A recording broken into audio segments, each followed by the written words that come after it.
Can you imagine how tough it would be to flee for your life, not knowing if you would ever see your home or children again?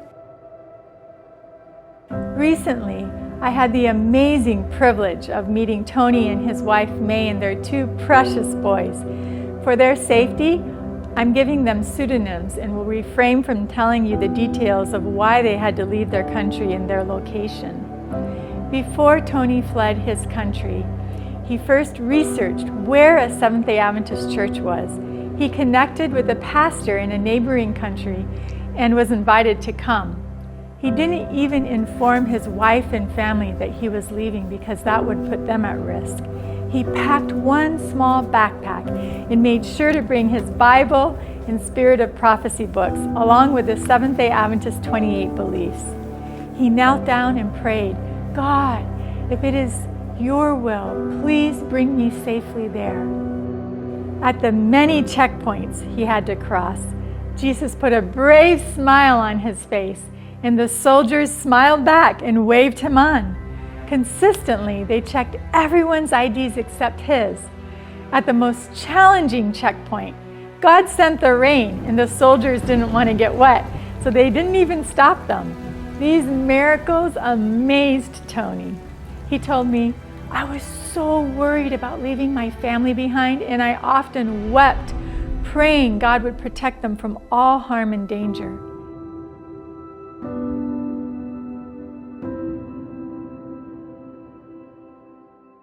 He met a new church family, and they really helped. The pastor warmly welcomed him and brought him into his home for 8 months until he could find a place to live. Tony was an active elder in his church back home, and he loved giving Bible studies. That's why he has a deep desire to serve the Lord in his new country too. He shared with the pastor that he really enjoys medical missionary work and that he was trained to give therapeutic massage. So the pastor spread the word around the community. People came who suffered strokes and many ailments, and through Tony's care and God's power, 2 men who were crippled can now walk. In the last 9 months, Tony had many opportunities to share Jesus and pray with his patients. Many Buddhists who came for massages experienced God's healing. We praise the Lord. There have already been baptisms as a result of his ministry. May, Tony's wife, was still in shock, having only arrived 1 month prior to my visit. She told me that when she got that call from her husband telling her he escaped to a liberated area, she was very sad, thinking that she would never see him again. Her heart was overwhelmed with fear, and she felt like dying.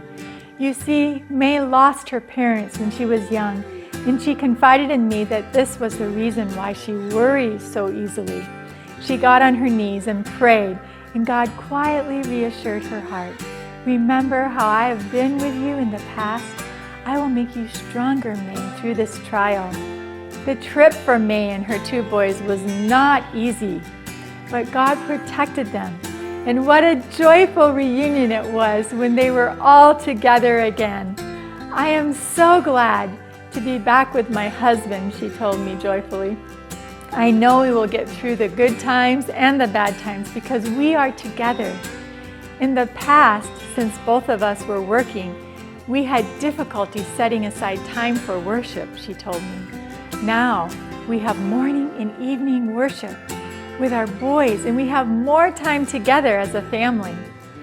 It truly amazed me to see the courage in Tony and May, and they kept sharing the positives. They were looking for the silver linings in their dark clouds. They told me that even though they're in a difficult situation, God is bringing good out of it. Even though they had to leave their careers, their relatives and friends, they see God working. Even though they can't speak the language, they're getting by. ASAP found out they didn't have the containers needed to collect the water, only available once every 9 days. So I asked her, "How much does this cost?" It wasn't that much, but they had no money for it. So I was able to use your humanitarian gifts to help them. We want to do more for this precious family. like provide a school for their older son. He's so brilliant. And help many other refugee families that are fleeing into this area. Please join ASAP in bearing the burdens of the refugees, because this is the law of love, the basic fundamental principle of being a Christian. Because Jesus is coming soon, now more than ever, mission matters.